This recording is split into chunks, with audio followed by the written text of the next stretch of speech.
Hello সবাইকে, রাধে রাধে। কেমন আছো সবাই? আজকে আবার একটি ভিডিও নিয়ে চলে আসছি, যেখানে আমি তোমাদের দেখাবো আমি শ্বশুরবাড়িতে গিয়ে দশমীতে কীভাবে ফোঁটা পড়েছি আর কোথায় কোথায় গিয়েছি। তো তোমরা এই ভিডিওটি লাস্ট পর্যন্ত দেখতে থাকবে।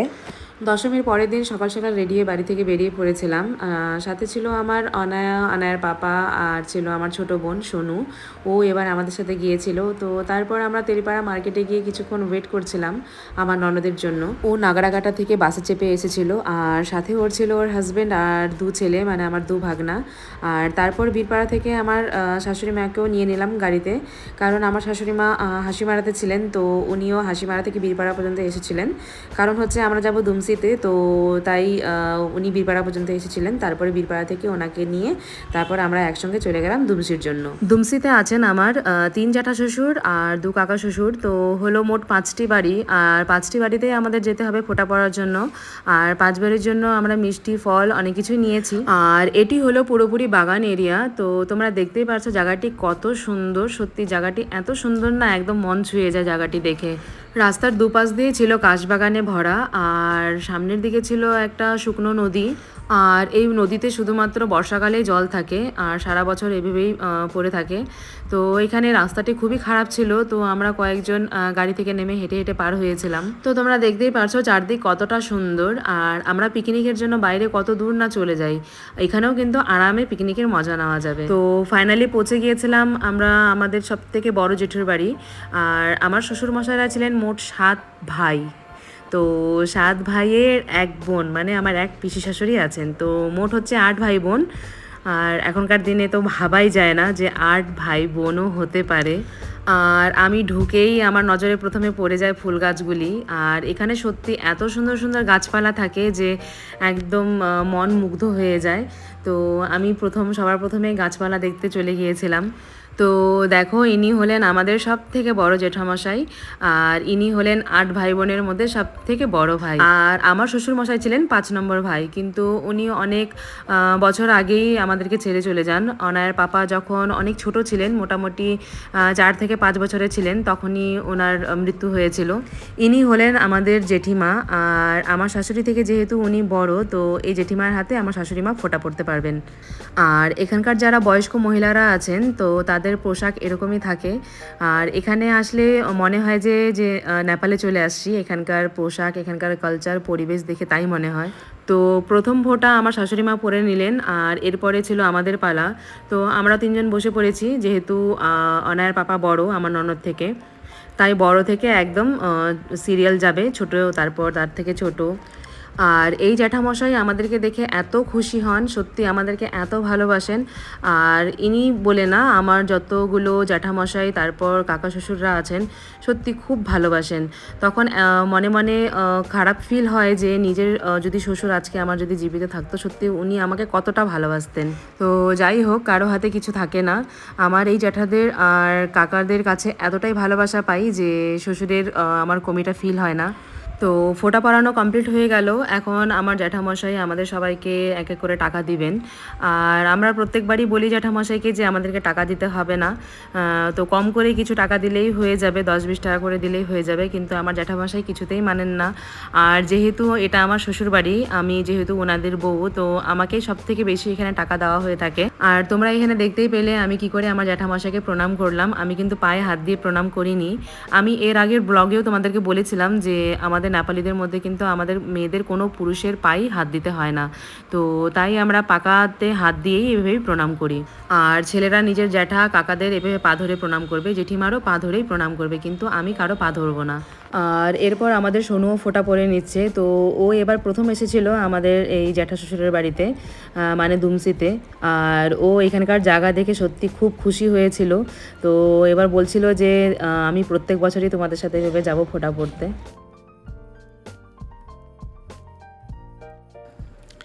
আর আমাদের কমপ্লিট হয়ে যাওয়ার পর এখানে আমার ননদের জামাই আর 2 ভাগনা বসেছিল ফোঁটা পড়তে। আর এখানেও আমার জ্যাঠামশাই টাকা দিলেন 2 ভাগনাকে, তারপর ননদকে আর ননদের জামাইকে। আমাকে যেমন বউ হিসেবে বেশি করে টাকা দিতে হয়, তো এখানে আমার ননদের জামাইকে বেশি করে টাকা দিতে হবে আমার ননদের তুলনায়। আর দেখো এখানে আমার জ্যাঠামশাই কী করে প্রণাম করছেন, ভাইয়ের মেয়ে মানে নিজের মেয়েরই সমতুল্য। আর এখানে আমাদের কিছু নাস্তা দিয়েছিলেন, তো সেটা নেওয়ার পর আমরা জেঠামশাইয়ের বাড়ি থেকে বেরিয়ে গেলাম। আর এখান থেকে বেরিয়ে তারপর সোজা চলে গেলাম নেক্সট জেঠুর বাড়ি। তো এখানে ঢুকেও আমি প্রথমে গাছগাছালির কিছু ভিডিও করে নিয়েছিলাম, কারণ আমার খুব ভালো লাগে গাছ দেখতে। আর আমি নিজের বাড়িতেও যতটা পারি আমি গাছ রাখার চেষ্টা করি, কারণ আমি খুবই ভালোবাসি গাছ। আর আমি গাছ দেখতে দেখতে হড়হড় করে ভিতরে ঢুকে গিয়েছিলাম। আমি ভুলে গেছিলাম যে আমার ভিতরে ভাসুর আছেন। তো আবার বাইরে এসে মাথায় রুমাল দিয়ে আবার ভিতরে গেলাম। সবাইকে প্রণাম করে কিছুক্ষণ বসে সবার সাথে গল্প করছিলাম। আর এখানে সবার বাড়ি সুন্দর করে গোছানো থাকে, একদম টিপ টপ ফুল দিয়ে। আর ভিতরেও অনেক সুন্দর করে এরা গুছিয়ে রাখতে পারেন। আর খুব ভালো লাগে দেখতে এরকম গোছানো বাড়িঘর। আর এখানে যে ছবিটা রয়েছে, এখানে ছিল আমার জ্যাঠামশাই আর আমার জেঠিমশাই। তো জেঠিমশাইয়ের তো অনেক বছর আগেই মৃত্যু হয়েছিল, আর এই হলেন আমার জ্যাঠামশাই। তো উনি এখন খুবই অসুস্থ। আর তোমরা দেখেও হয়তো বুঝতে পারছো যে উনি কতটা অসুস্থ। আর এনাদের বাড়ির ফ্যামিলির কারোই মনের অবস্থা ভালো নেই, কারণ সবাই আমার জেঠুকে নিয়ে চিন্তিত। পা দুটো ফুলে খুব খারাপ অবস্থা হয়ে গেছে, আর পেটেও ওনার অনেক জল জমা হয়ে গেছে। আসলে ওনার লিভার আর দুটো কিডনি ড্যামেজ হয়ে গেছে। তো ডাক্তারও এখন বলেছেন যে আর আশা করি কিছু হবে না। ওনাকে বাইরে থেকেও ট্রিটমেন্ট করিয়ে নিয়ে এসেছিলেন ওনার ফ্যামিলি। জ্যাঠামশাইয়ের বয়স কিন্তু সেরকম হয়নি। উনি অনেকটাই স্মার্ট আর হেলদি ছিলেন, মানে কি বলবো, অনেক দেখতে খুবই ভালো ছিলেন উনি। তো যেহেতু উনিও খুবই অসুস্থ, তো অসুস্থতার কারণে তো মনে হচ্ছিল যে এখানে অনেকটা বুড়ো হয়ে গেছেন। তো উনি এখানে অনেক কষ্ট করেই আমাদেরকে ফোঁটা পরিয়ে দিচ্ছিলেন। আর আগের দিন নাকি উনি বিছানা থেকে একদমই উঠতে পারেননি। তারপর এখানে আমরা আরেকটি জেঠুর বাড়িতে চলে এসেছিলাম। আর এখানে শুধু জেঠিমা রয়েছেন। এখানকার জ্যাঠামশাইয়েরও অনেক বছর আগেই মৃত্যু হয়েছে। তো শুধু জেঠিমাই যেহেতু রয়েছেন, তো জেঠিমাই আমাদেরকে এখানে ফোঁটা পরিয়ে দিয়েছেন। তো সবার প্রথমে আমার শাশুড়িমা পরে নিয়েছিলেন, যেহেতু আমার শাশুড়িমার বড় যা। তারপর আমরা পরেছিলাম। আর এখানে আমাকে কিছু টাকা দিয়েছিলেন। তো আমার বোন বলছিল তোমাকে কত টাকা দিয়েছে, তো দেখাও। তো সেই টাকাই আমি এখানে দেখাচ্ছিলাম। জেঠিমার হাতে সবাই ফোঁটা পরে নিয়ে আমরা নেক্সট চলে যাচ্ছিলাম আমার এক ভাসুরের বাড়ি। তো এই ভাসুরের আমার বাবাও নেই আর মাও নেই। তো তাই আমরা এই ভাসুরের বাড়িতে আসি প্রত্যেক বছর ফোঁটা পড়তে। আর আমরা সবাই এখানেই খাওয়া দাওয়া করেছিলাম। এই বাড়িতেই আমাদের সবার জন্য খাওয়া দাওয়ার ব্যবস্থা করা হয়েছিল। আর এখানকার যে আমার ভাসুর আর আমার যে যা, বড় যা, তো এনারা দুজন খুবই ভালো, সত্যি খুবই ভালোবাসেন সবাইকে আমাদের। তো এই হলেন আমার ভাসুর। আর যেহেতু আমি ভাই বউ, তো আমাকে উনি ধরবেন না, মানে টাচ করবেন না আমাকে উনি। তো ওনার যে ওয়াইফ ছিল মানে দিদি, তো তিনি আমাকে ফোঁটা পরিয়ে দিয়েছিলেন। আর বাদ বাকি সবাইকে আমার ভাসুরই পরিয়ে দিয়েছিলেন। আর আমার এই ভাসুর বাইরে থাকেন, তো প্রত্যেক বছর দশমীর আগে আগে উনি বাড়িতে ফেরেন 1 মাস বা 1.5 মাসের জন্য। আর এই 1.5 মাস থেকে আবার চলে যান গোটা 1 বছরের জন্য। আর আমার যা তার 2 ছেলে মেয়েকে নিয়ে বাড়িতে একাই থাকেন। আর সেরকম কোনো এখানে সমস্যা হয় না, কারণ বাকি সবাই এখানে পাশাপাশি আছেন। তো যে কোনো আপদ বিপদে সবাই সবাইকে এখানে হেল্প করে নেন। আর তারপর শুরু হয়েছিল খাওয়া দাওয়া। আমাদের সবারই খুবই খিদে পেয়েছিল, কারণ আমরা অনেক সকাল সকাল বাড়ি থেকে বেরিয়েছিলাম। আর সকালে যেহেতু কিছু সেরকম খাওয়া যায় না, তো সবারই খিদে পেয়েছিল খুব জোরে। তারপর এখানে বাচ্চাদের সাথে শাশুড়ি মাও বসে পড়েছিলেন খেতে। আর সবাই বলছিল, সবার মুখে একই কথা যে খিদে পেয়েছে। আর অনায়া তো অনেকক্ষণ আগে থেকেই বলছিল যে ওর নাকি খুব খিদে পেয়েছে। আর আমার ননদি সবাইকে বেড়ে দিচ্ছিল খাওয়া। তারপর এখানে আমি একটা পাঁপড় নিয়ে খাওয়া শুরু করে দিলাম, কারণ আমারও খুবই খিদে পেয়েছিল। আর পাঁপড় দেখে আমি কন্ট্রোল করতে পারি না, তো পাঁপড়টা নিয়ে খাওয়া শুরু করে দিয়েছিলাম। তো এখানে আমার যা রান্না করেছিল দেশি মুরগির মাংস, তারপর ছিল মুসুরির ডাল, আর ছিল মাটন, সাথে পাঁপড়। আর এখানকার লোক খুব বেশি রিচ খেতে পারেন না, মানে তরকারিতে বেশি ঝাল বেশি মশলা, তো খুব লাইট খাবার খান এখানকার লোক। আর খাবারগুলো খেতে এতটাই টেস্টি হয়, মনেই হয় না যে কম তেল আর মশলা দিয়ে রান্না করা হয়েছে। আর নেপালিরা এমনিতেও একটু ফিকা খাবারই পছন্দ করেন। তো সেই কারণে ওনাদের চুল তারপর স্কিন সত্যি খুবই ভালো থাকে। আর আমরা যেহেতু বাঙালি পরিবেশে, মিক্স পরিবেশে থেকে বড় হয়েছি, তো আমরা একটু রিচ খাবারটাই পছন্দ করি। একটু তেল বেশি না হলে, একটু মশলা বেশি না হলে আমাদের ভালো লাগে না। আর এরপর ফাইনালি আমিও বসে পড়েছিলাম খেতে, কারণ আমাদেরও খুবই খিদে পেয়েছিল। তো আমি, আমার ননদ আর আমার ছোটো বোন আমরা একসঙ্গে টেবিলে বসেছিলাম খেতে। আর আমি এখানে প্রথমে মুসুরি ডাল দিয়ে শুরু করলাম। খাবারগুলো থেকে একটা আলাদা টেস্টই পাওয়া যাচ্ছিল, কারণ আমরা অন্য পদ্ধতিতে রান্না করি আর এখানকার লোকের রান্না বাড়ার পদ্ধতিই আলাদা। তো খাবারগুলো খেতে ভালো লাগে লাইট হলেও। আমার বাড়ির পরিবেশটি যেহেতু বাঙালি, কারণ হচ্ছে আমার মা বাঙালি, তো মার থেকেই বাড়ির পরিবেশটা তৈরি হয়। তো সেই কারণেই আমরা ছোটোবেলা থেকে বাঙালি পদ্ধতিতেই খাবার দাবার খাই। তো বাঙালি টেস্টটাই আমাদের বেশি পছন্দ। আর এখানে অনায়ার পাপা আমাকে জিজ্ঞেস করছিল, বলো কোনটা কিসের মাংস। তো আমি তাই এখানে খাচ্ছিলাম আর ওকে বলছিলাম যে এটা হচ্ছে চিকেন আর এটা হচ্ছে মাটন। আর এখানে আমার ভাসুর মশাই, তারপর অনায়ার পাপা আর আমার ননদের জামাই, ওরা তিনজন মিলে খেতে বসেছিলেন। তো খাওয়া দাওয়া করার পর আমরা সোজা ভাসুরের বাড়ি থেকে বেরিয়ে গেলাম। নেক্সট যাওয়ার ছিল আমাদের কাকার বাড়ি। তো কাকার বাড়ি যাওয়ার পথে এই গ্রাউন্ডটা পার করে আমাদের যেতে হয়। আর এখানে সব সময় একটা বড় ঝুলা লাগানো থাকে। তো এখানে প্রত্যেকবার এসে আমরা একটু ঝুলা মানে খেলবই। আর এখানে আমাদের আগে বাচ্চারা, তারপর ননদ আর জামাই পচে গিয়েছিলেন। তো ওরাও কিছুক্ষণ খেলে নিল, তারপর অনায়ও জিদ করছিল যে আমিও বসবো। তো ঝুলাটি দেখতেই পাচ্ছ তোমরা কতটা বড়। তো খুব মজা হয় এটার মধ্যে ঝুলে। আর সবার লাস্টে আমি ঝুলে নিয়েছিলাম খুব ভালো করে। তো অনায়ার পাপা এখানে খুব ভালো করে ঝুলাচ্ছিল।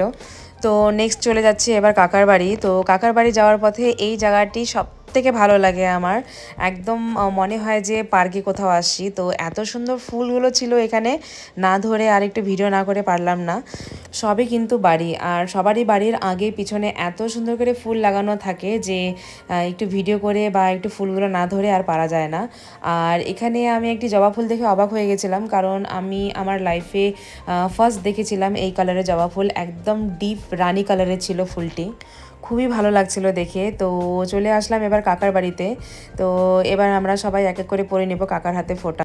ইনি হচ্ছেন আমার সব থেকে ছোটো কাকা, আর ইনি হচ্ছেন খুব ভালো বাংলা বলতে পারেন, আর আমাকেও সবসময় বাঙালি বলে খ্যাপান। যেহেতু আমি সবসময় বাংলা কথা বলি, তাই এই কাকার সাথে আমরা একটু ভালোই হাসি ঠাট্টা করি। উনিও যেমন আমার সাথে হাসি ঠাট্টা করেন, আমিও তেমনই করি। তো ভালো লাগে এখানে এসে। আর আমার উনি নাম রেখেছেন বাঙালি বৌমা, তো আমাকে সবসময় উনি বাঙালি বৌমা বলেই ডাকেন। আর এই কাকামশাইকে দেখার পর আমার তখন শ্বশুরের কথা একটু বেশি মনে পড়ে, কারণ এই কাকার থেকেই বড় ছিলেন আমার শ্বশুরমশাই।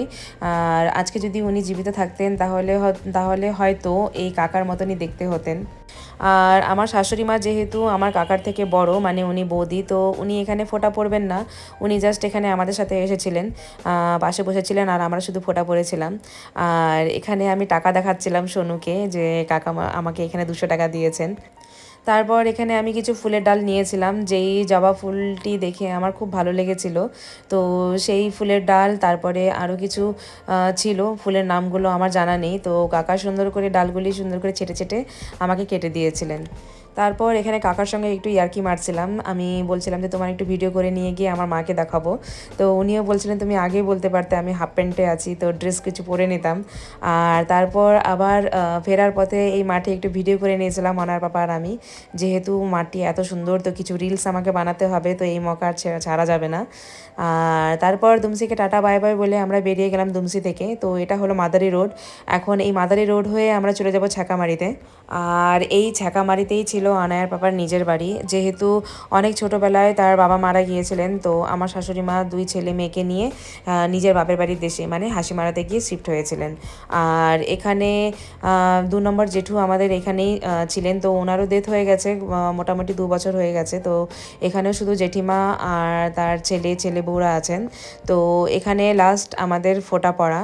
তো এখানে ফোঁটা পড়ে আমরা সোজা চলে যাব বাড়িতে হাসিমারা। আর আমরা সবাই সকাল 9টার মধ্যে বাড়ি থেকে বেরিয়ে পড়েছিলাম। আর এখন বাজছে 8টা। তো এতগুলো বাড়ি ঘুরতে, কথা বলতে আর ফোঁটা পড়তে সারাদিন চলে গেল। তো সবারই আমাদের খুব টায়ার্ড লাগছিল ঘুরতে ঘুরতে, আর মনে হচ্ছিল যে কতক্ষণে বাড়িতে পৌঁছাবো। আর ভিডিওটি আমি এখানেই শেষ করছি, আর বাকি দেখা হবে পরের ভিডিওতে। তো বাই বাই, সবাই ভালো থেকো।